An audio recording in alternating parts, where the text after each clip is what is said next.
Hello, everyone. Welcome to the 11th of the Translational Neuroimaging Educational Program. I'm the moderator of this event today. My name is Yang Ge, and I work at the Department of Psychiatry at University of British Columbia. Before introducing our guest speaker today, please allow me to have a quick introduction of this educational program.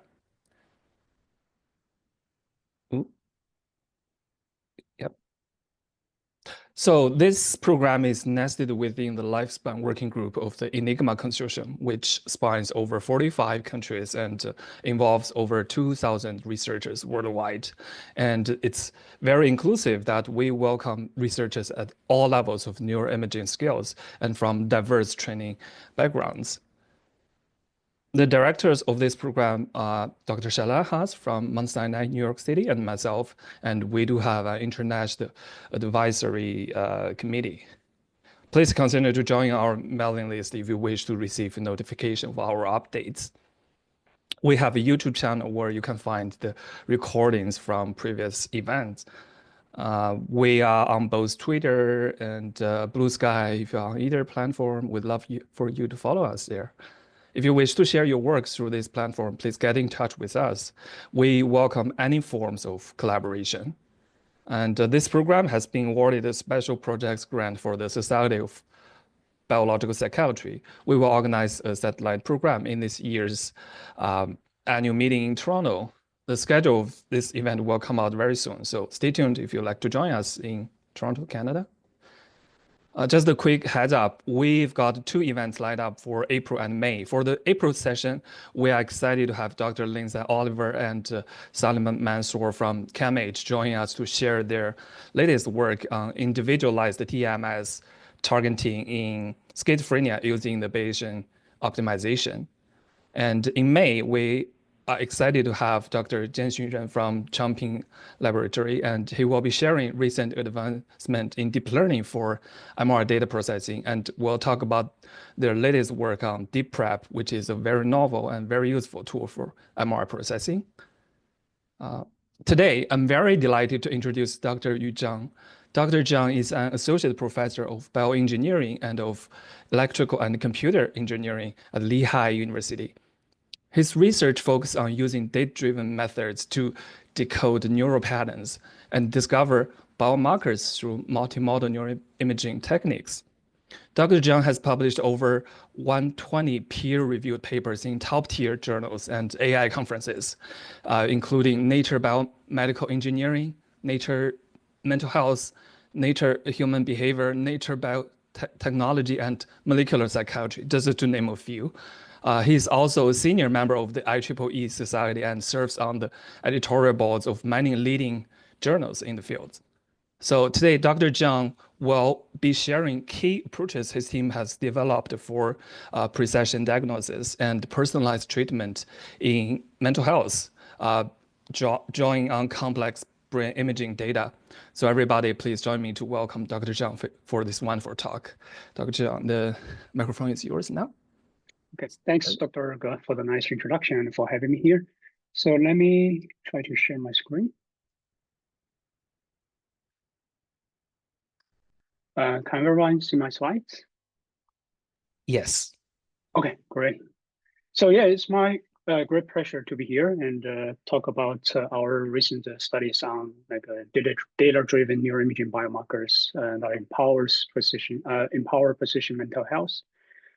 And so by leveraging advanced neuroimaging and cutting-edge AI technologies, my lab research focused on the development of translatable brain biomarkers for precision diagnosis, prognosis, and personalized intervention of mental disorders.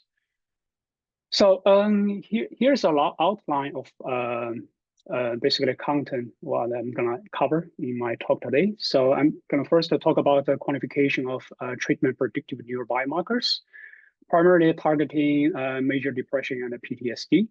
Then I'm gonna also talk about the identification of psychiatric biotypes for patient stratification. And then I will briefly talk about our recent study on uncovering brain symptom latent dimensions in autism spectrum disorders as well.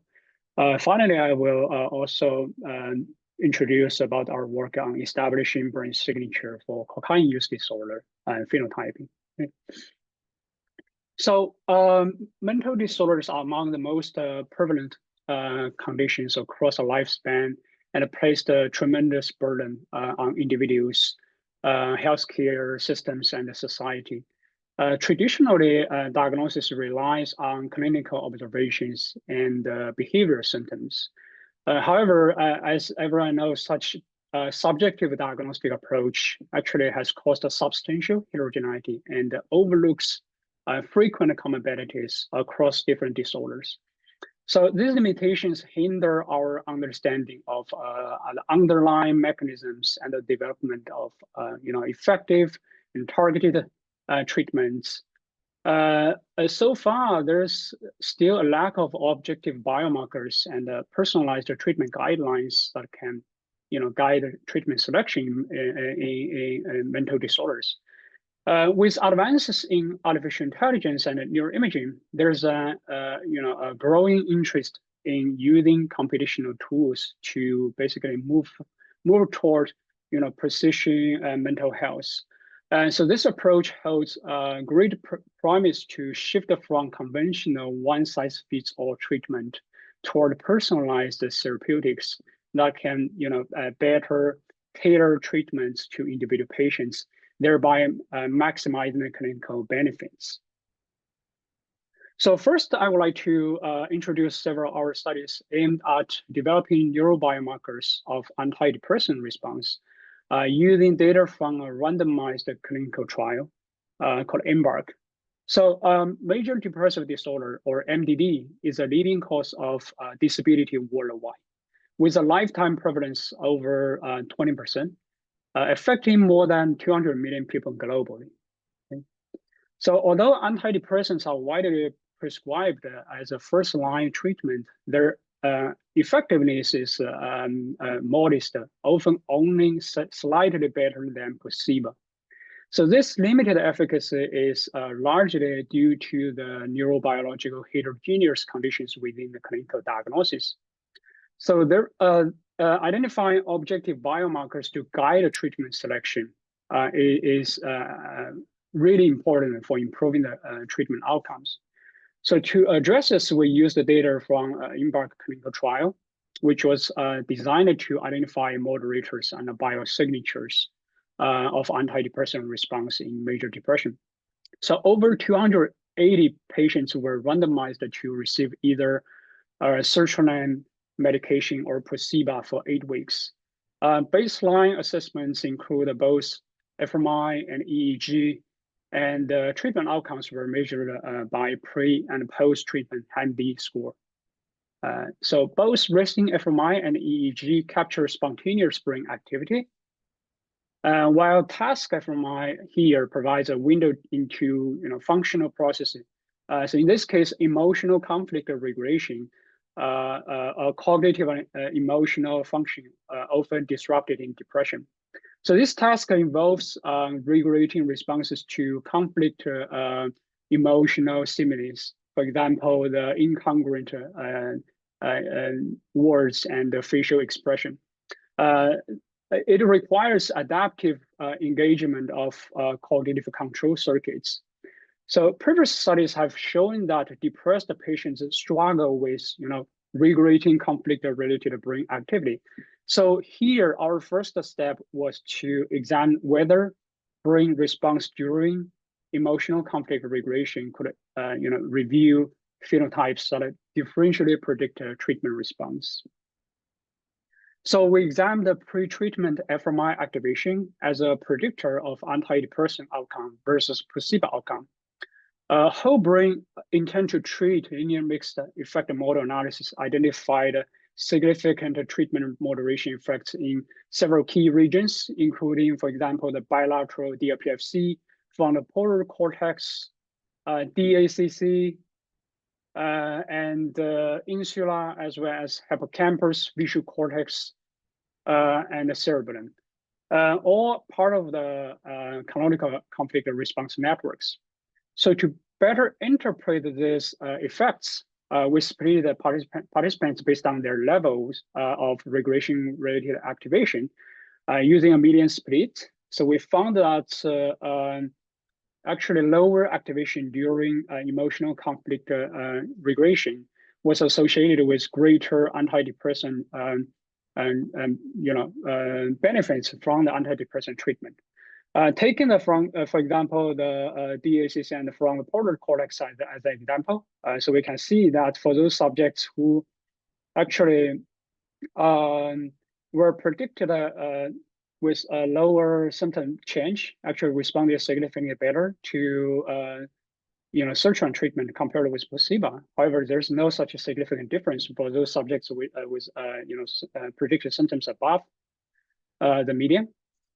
So this suggests that the blunted engagement of conflict regression circuits may be a useful predictor of treatment response.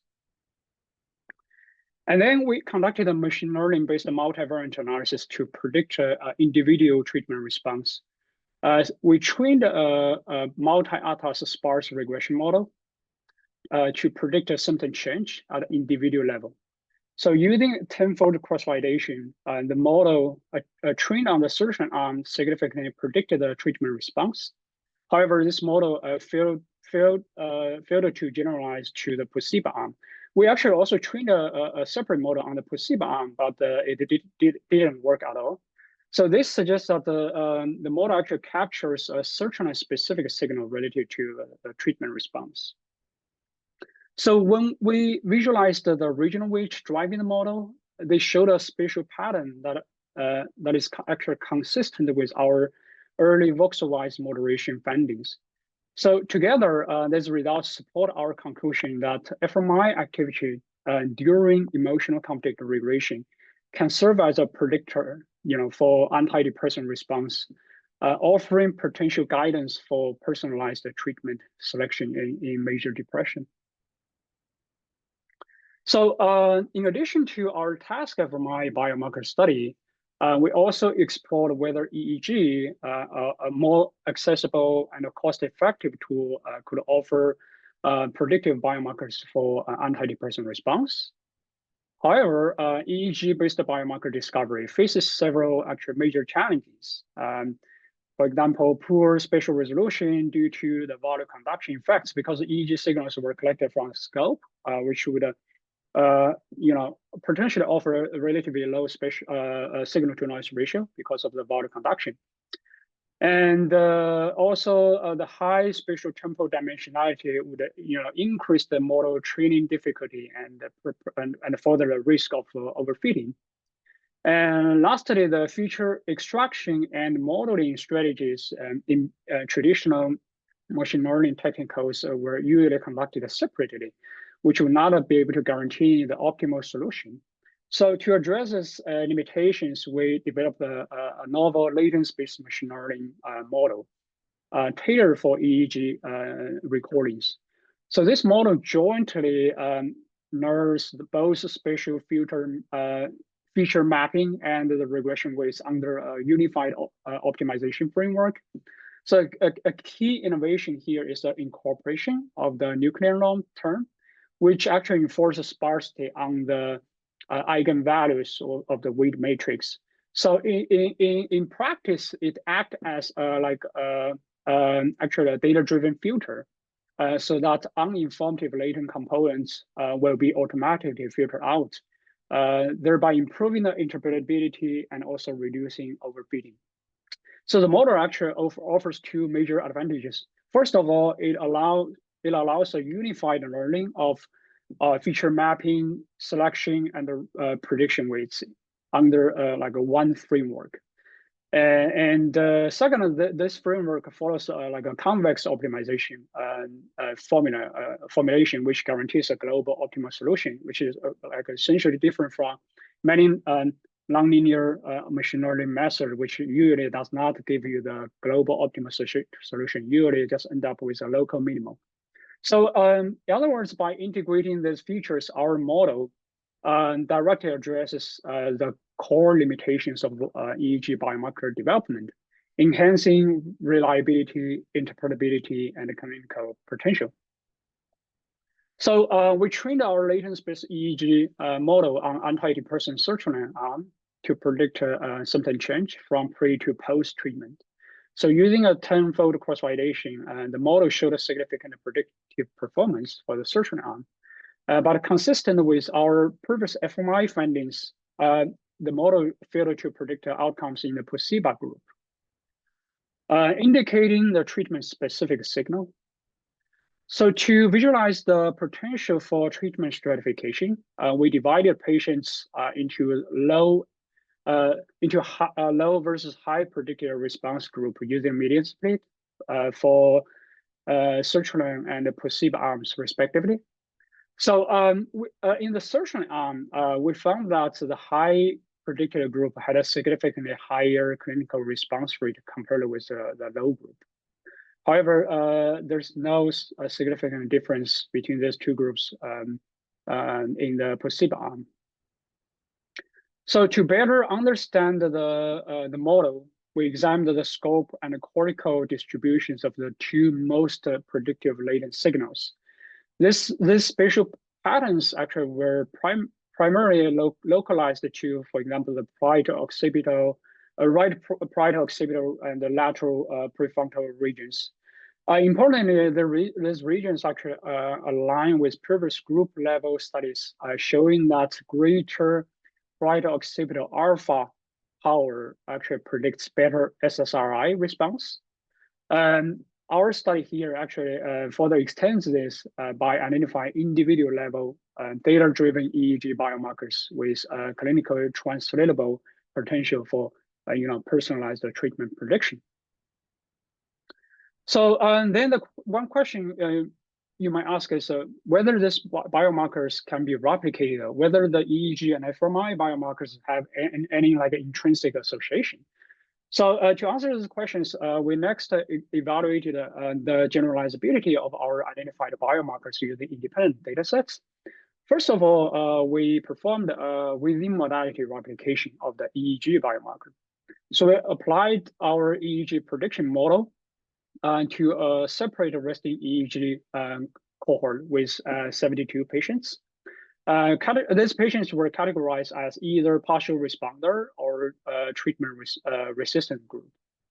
And so as we can see from this figure, the model significantly predicted higher treatment outcomes for the partial responder group compared with a treatment resistant group. Actually, this provided very strong evidence to demonstrate the generalizability of this EEG biomarker. So next, we further tried to assess the potential cross-modality convergence between the EEG and fMRI biomarkers. So we examined another data set with 24 subjects. The sample size is relatively small, but it includes both resting state EEG and emotional conflict task fMRI data. So we applied our previously trained models to each modality and compared the predicted symptom changes. Very striking, we observed a significant positive correlation between the predictions from EEG and fMRI, suggesting actually a shared antidepressant responsive neurophenotype detectable across both modalities. So to further explore the neural basis of the sertraline predictive EEG phenotype, we examined its association with a single post-TMS EEG response in dorsolateral prefrontal cortex. So here, stimulation sites include bilateral posterior DPFC, anterior DPFC, and also with primary visual and motor cortexes as control regions. So we found a significant correlation between resting EEG phenotype and the TMS invoked response in 3 out of the 4 prefrontal regions. However, no such association was observed in any of the control regions. So this actually suggests that the EEG phenotype reflects cortical responsivity specifically in the prefrontal regions. So building on this, we further tested whether the same EEG phenotype could predict actually treatment response to RTMS. So using a data from an open label clinical study, we found that individuals with lower resting EEG predicted improvement from searchline actually showed a greater symptom reduction with 1 Hz right DLPFC RTMS. So this suggests a potential treatment selection strategy. So patients less likely responding to the searchline may benefit more from RTMS treatment, thereby offering a personalized evidence-based approach to guide a depression treatment. So essentially, provide a promise to achieve a personalized treatment selection for the improved clinical outcomes. So the 2 studies that I just presented, many focused on brain activation or power spectral features in specific brain regions. In contrast, functional connectivity, also brain network or connecton, offers a complementary way to understand or study brain dysfunction by looking at how neurosignals interact across different regions.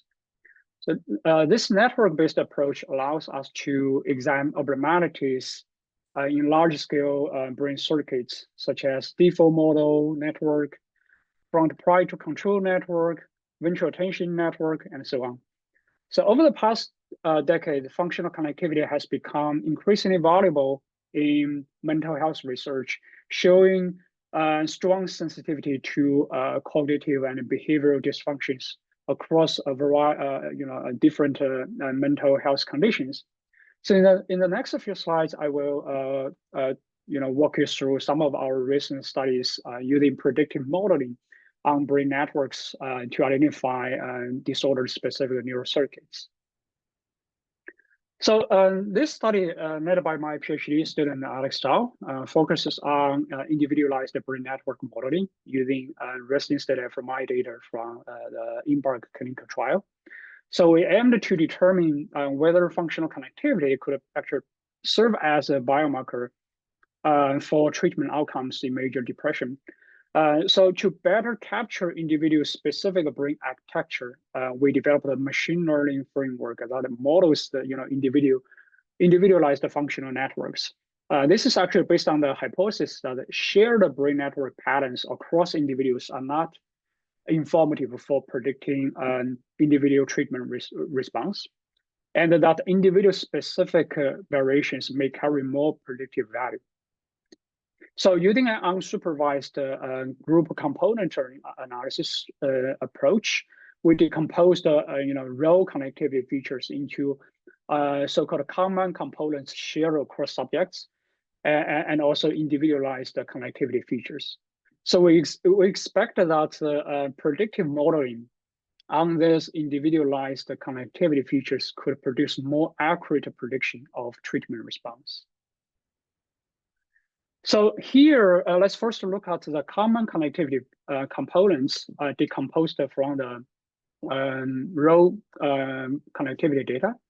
So here, basically, we identified 5 common components across subjects. These 5 components are only the 5 stable components we identified. So as we can see, they actually captured a pretty distinct brain network patterns. For example, component 1 was primarily driven by connections, between the default model, ventral attention, as well as dorsal attention networks. Component 2 primarily involved the connections within the visual network. Component 3 primarily involved the connections in the somatomotor network and also some of the default model network. Components 4 and 5 are more distributed compared with the first 3 components. So overall, we look at how these common components are associated with some personality characteristics. So we found out that the common features actually driven by these components are significantly correlated with neo-personality, such as neuroticism, extroversion, and openness. So obviously, this type of personality-associated features are unusable or not informative for predicting individual treatment response because they are shared across depressed patients. So here, we basically compare the individualized prediction model versus a non-individualized prediction model for the treatment response of search and placebo arms, respectively. So we can see that our models actually identified neurosignatures that significantly predicted treatment response in both these two arms. And notably, the models trained on the individualized brain network outperformed those using row connectivity features, producing improved prediction accuracy for both treatments. So the search and predictive neurocircuit mainly involved connections within the default model network, prefrontal frontal parietal control network, and the somatomotor networks. The placebo predictive neurocircuits involved connections within the default model, dorsal attention, and the frontal parietal control networks, and some connections between these networks. So across both models, we found that the right prefrontal cortex actually emerged as a key region. Additionally, the right insular supramarginal gyrus and the left medial temporal cortex were most important for predicting search response, while the left superior temporal cortex and the cingulate cortices, as shown here, were most critical for placebo response. And we also tested whether combining the two neurosignatures could guide treatment selection. So using a cross-arm prediction approach, we established both search and placebo outcomes for each individual and quantified the difference between them to basically determine the preferred treatment for each individual.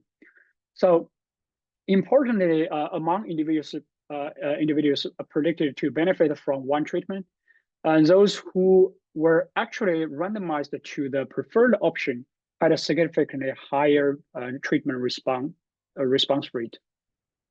So these results actually highlight the potential of combined signature to inform personalized treatment selection in depression. So in summary, our study, by characterizing individualized brain functional connectivity, revealed more powerful biomarkers for predicting response to antidepressant, serotonin, and placebo. The combined signature showed a significant promise in guiding treatment selection in major depression. So next, I would like to talk about our recent study focused on developing psychotherapy predictive connectivity signature for post-traumatic stress disorder, or PTSD. So PTSD is a chronic and disabling condition that can develop after exposure to a traumatic event, involving symptoms such as nightmares, heightened reactions, anxiety, and depressed mood. Although trauma-focused psychotherapies such as prolonged exposure or cognitive processing therapy remain the first-line treatments, their efficacy varies widely across individuals, due to the substantial clinical and neurobiological heterogeneity. So development of treatment predictive models by leveraging machine learning on brain networks can advance a mechanistic understanding of neurocircuits underlying diseases, for example, such as I showed you in our last study. So especially doing so with low cost and scalable EEG technique may further facilitate the clinical translation of such models. So in collaboration with Colin Veterans Bioscience, we use the data from a large open label clinical trial to test this idea. So resonance data was recorded using a high density system with 256 channels from veterans with PTSD. So we reconstructed individual brain connectons from EEG source signals and trained a machine learning model that jointly performed a feature selection and outcome prediction, identifying neurosignatures that could predict the individual psychotherapy response. So our machine learning analysis found that signals drawn from the setup frequency band as open recordings produced a significant prediction of psychotherapy outcome. We also performed an inner loop cross-validation to determine what condition actually defined the most predictive signature. So the results consistently showed that the signature was dominated by the theta frequency EEG connectivity differences across different rounds of cross-validation. Interestingly, theta band EEG oscillations are known to correlate with cognitive processing, such as working memory and sequencing. Furthermore, we visualized the machine learning model weights to interpret a predictive connectivity map, as shown here, and found that in many involved the default model, dorsal attention, and ventral attention networks, as illustrated in the right figure. Recent studies actually using recent data from I have also shown that PTSD is associated with functional abnormalities in these intrinsic brain networks. To better understand the clinical relevance of the EEG connectivity signature, we investigated its association with treatment response and several reports. So we divided patients into low and high groups based on the median of the model predicted outcomes, and tried to interpret the strengths of the signature in detecting treatment responders versus non-responders, as shown here.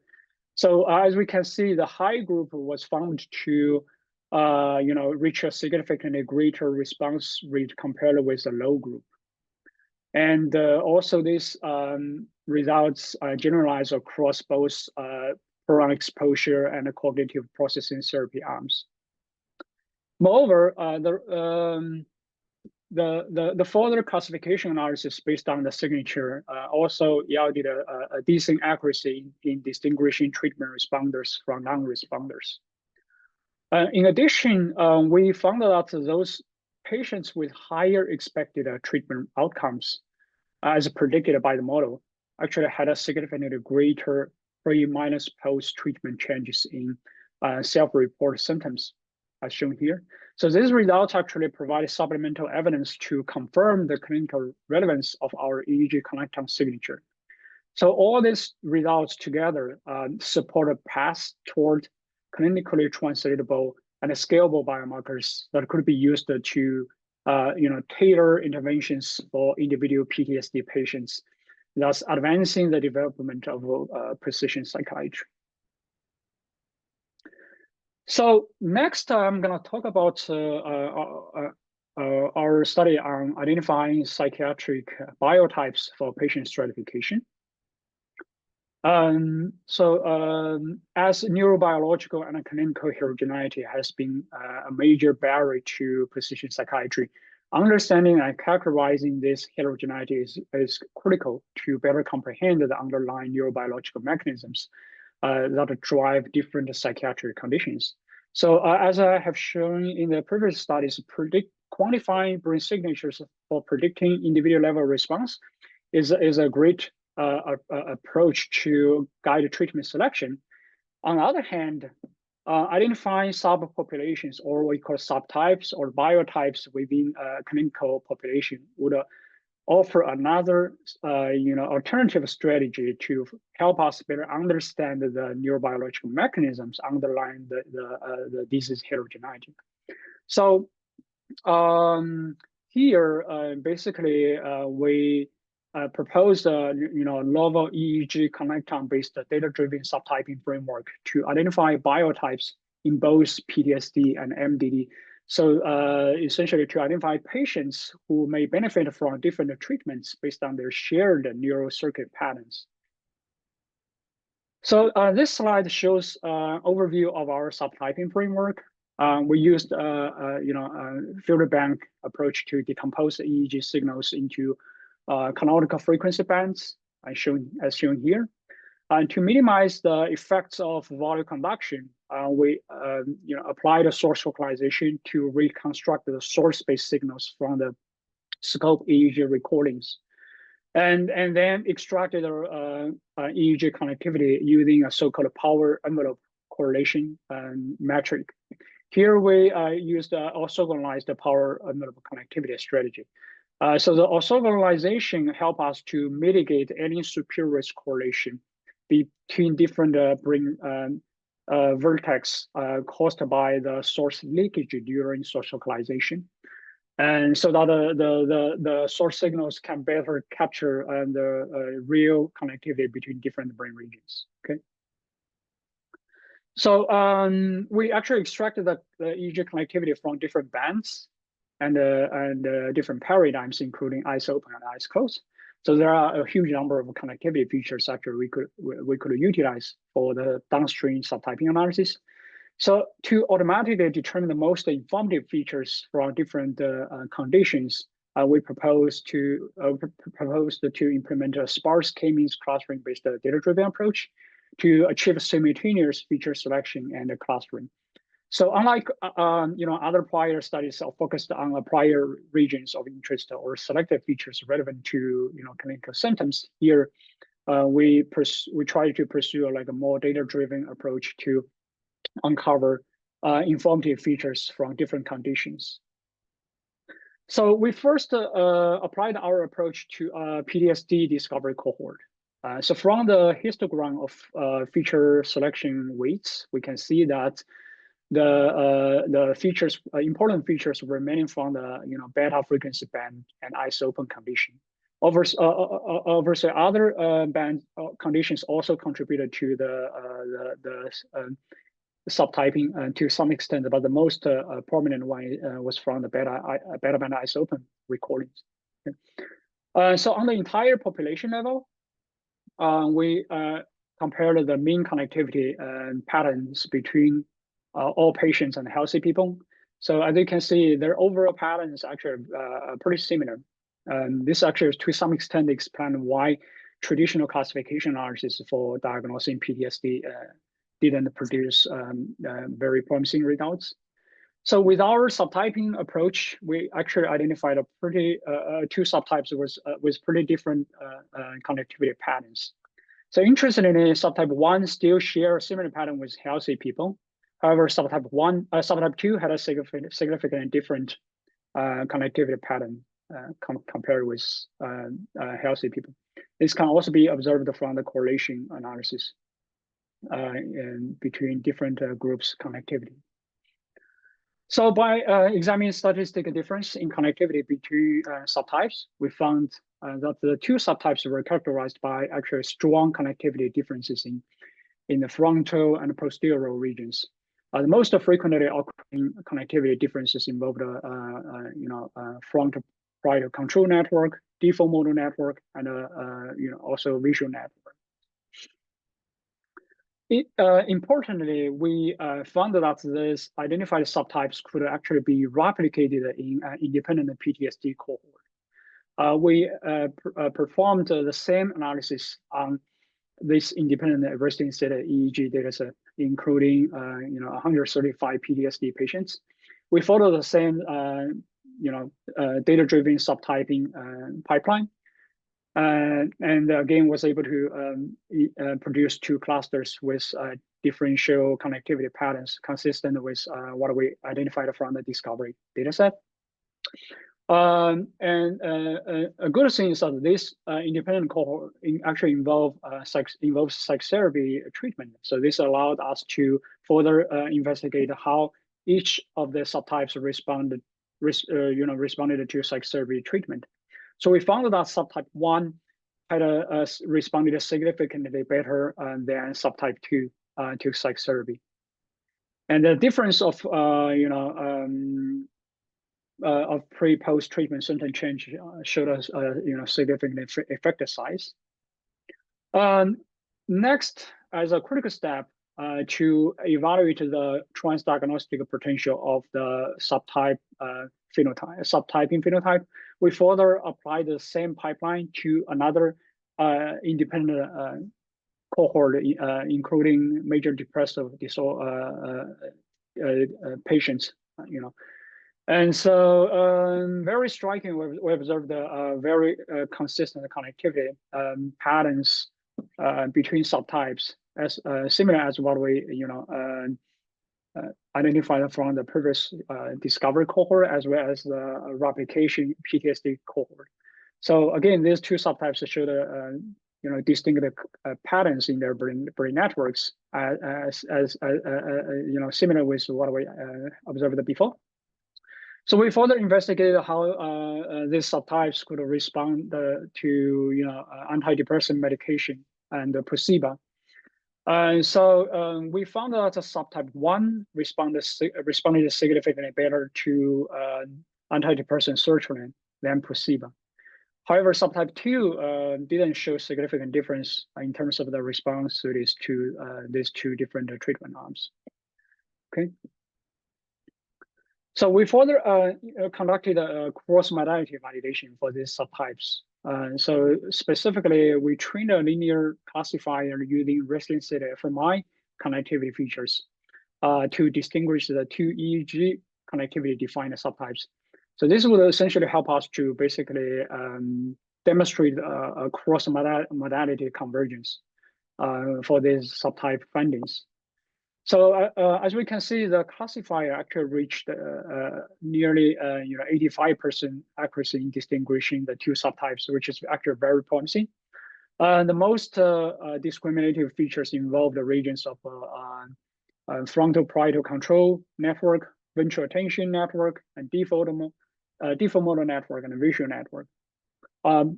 Furthermore, we also compared the EEG difference and fMRI connectivity classifier profiles.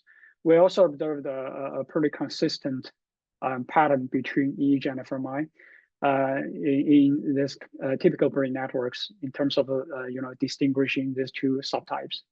So these results further provide strong evidence to support the convergent validation of our EEG connecton defined subtypes, which actually confirmed our previous hypothesis.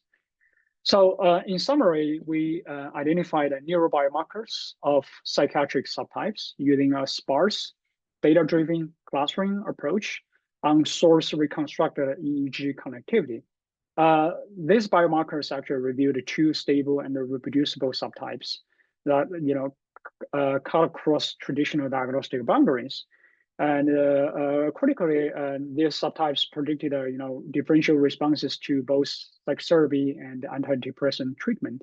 So our findings offer promising and generalizable framework for capturing treatment relevant to neurobiological heterogeneity, across PTSD and major depression, with potential for translation to precision psychiatry and clinical implementation for guiding treatment selection across this type of mental health conditions.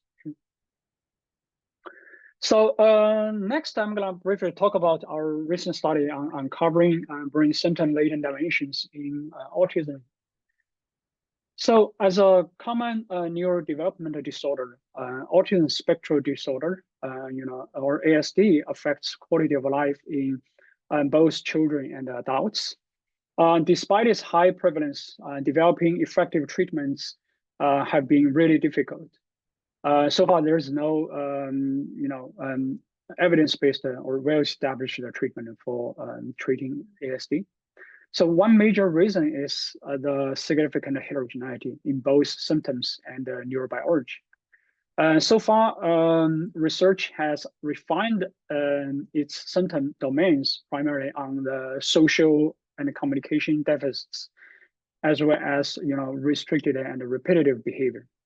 But the underlying neurobiological mechanisms behind these domains remain unclear. So to move forward, we need a better understanding of different psychopathological dimensions that make up ASD. This kind of deeper insight could help us to better quantify its heterogeneity and further support the development of more effective and personalized treatment approaches. So to address this challenging, here we developed a novel analytical framework that combines contrastive machine learning with EEG connecton analysis to uncover data-driven brain symptom dimensions in ASD. So this framework involves two main steps. First of all, considering the high degree of variability in individuals, in individual brain activity. So we aimed to isolate ASD-specific functional brain variation. So using the contrastive principal component analysis, we separated the patterns unique to individuals with ASD from those shared with typical developing individuals. So this is essentially different from standard PCA analysis. It requires like a foreground or targeted population, which is ASD population here, and also background group, which is healthy people, so that we can provide a so-called contrastive PCA analysis to quantify the latent dimensions that capture individual variations specific to ASD instead of those shared with healthy people. Okay. So in the second step, we applied a sparse canonical correlation analysis to link the contrastive connectivity features with symptom traits. So these traits include a repetitive behavior, social reciprocity, atypical behavior, communication, restricted interests, and social responsibilities. So this dimensional approach allows us to identify, latent factors that bridge neurophysiological patterns with behavior symptoms, offering a more integrated view of ASD heterogeneity. So in our analysis, we identified two robust brain symptom latent dimensions. One in the EEG theta band and the other in alpha band. So the first dimension derived from the theta band connectivity was primarily associated with the communication and socialization subscales from the violent adaptive behavior scale, as shown here. This suggests that the theta band connectivity profile is closely linked to social communication deficits, which is a core feature of ASD. On the other hand, the second dimension, as shown here, which was discovered from alpha band, was primarily driven by the restricted and repetitive behavior and from the adults, with a smaller contribution from atypical behaviors measured by the autism impact measure. So this actually implies that alpha band connectivity is more specifically related to the RRB domain. So we further explored the underlying neurocircuit profiles associated with these two latent dimensions. So for the social communication deficits linked dimension, the most salient connectivity was observed between the left angular gyrus and the right middle temporal cortex. And more broadly, at the brain network level, this dimension primarily involved interactions within and between the default model and the frontal parietal control network. In contrast, if we look at the RRB linked dimension, it showed the strongest contributions from the connections between the frontal parietal control, dorsal attention, and the visual network. In particular, the right IPL emerged as a central hub region for this circuit. So we further found that the standard variability across patients primarily reflected a subclinical difference.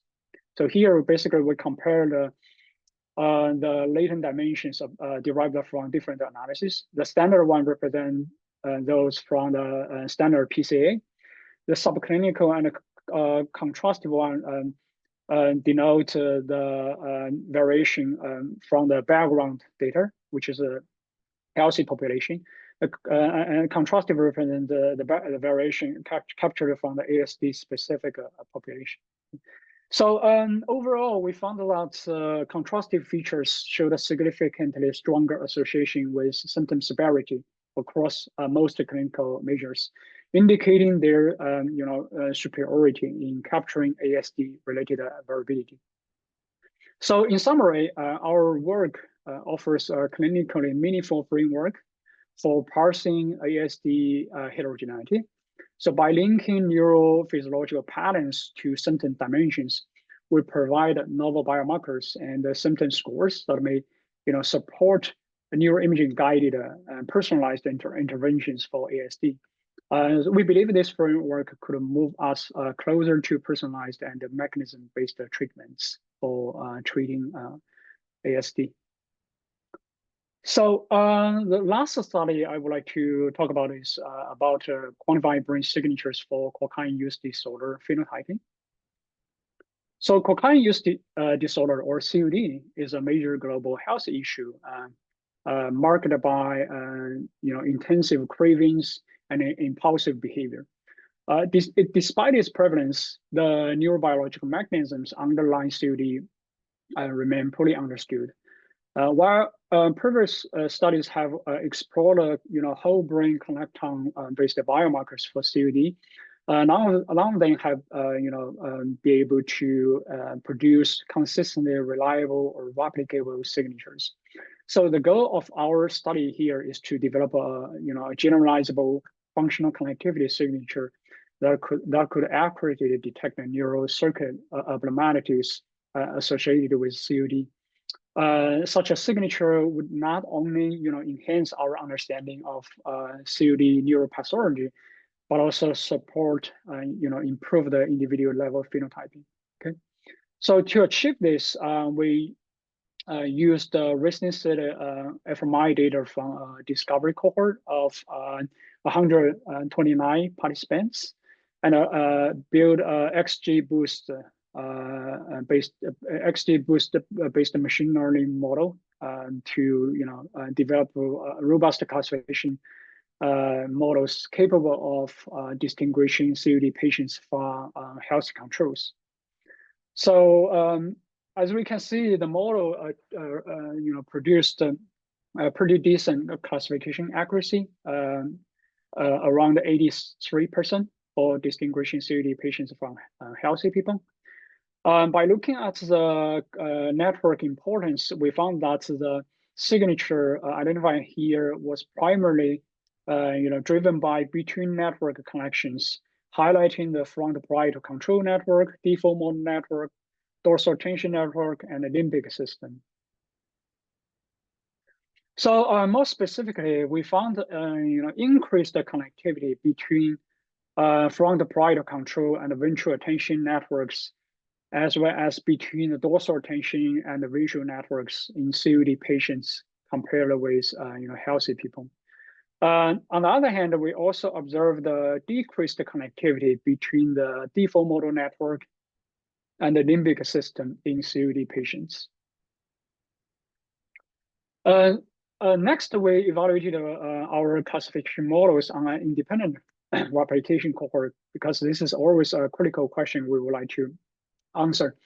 That is whether the identified signatures could be reproduced using different sample.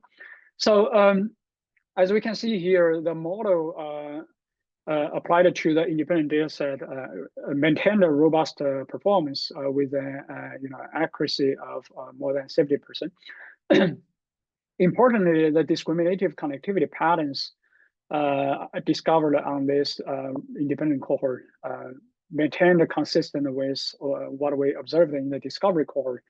In particular, if you compare these two patterns, these two patterns from the discovery cohort with these two from the independent cohort, you can see the similarity between them. Okay. So to further validate the clinical utility of this signature, we tested its ability to predict a treatment response using data from a randomized clinical trial. So in this trial, 25 CUD patients received 5 Hz rTMS to the left DLPFC, while another 20 CUD patients received a sham stimulation at the same site. So using pre-treatment resting state fMRI data, we trained a relevance vector machine regression model, actually guided by the discriminative CUD signature, to predict changes in craving levels as measured by visual analog scale. So this allowed us to test whether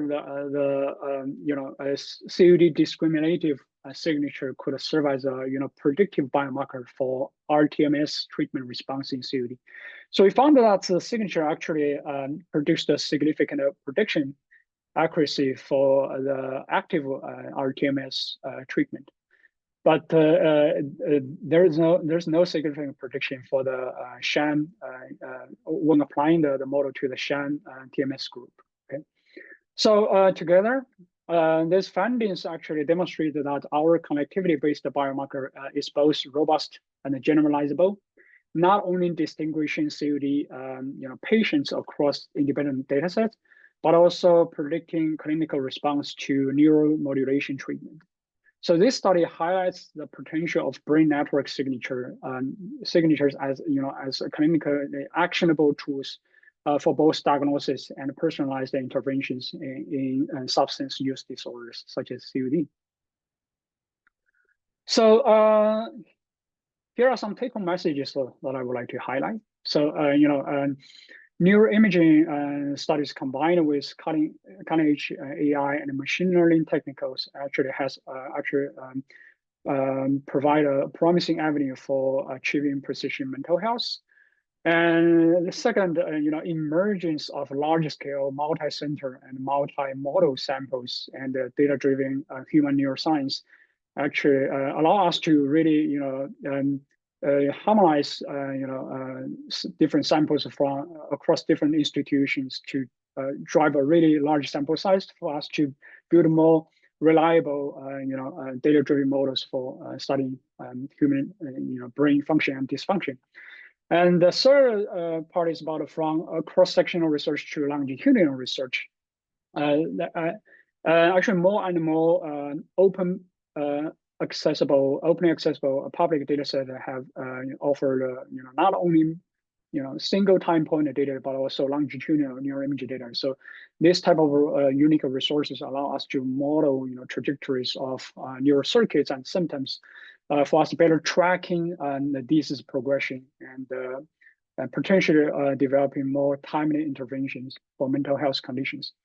I would also like to mention that the developing neurobiology inspired AI technicals will also be critical for improving the model explainability and interpretability, essentially to produce more trustworthy biomarkers. So this is also a very important topic to pursue. And lastly, this is what I always would like to highlight is about independent replication and the reproducibility.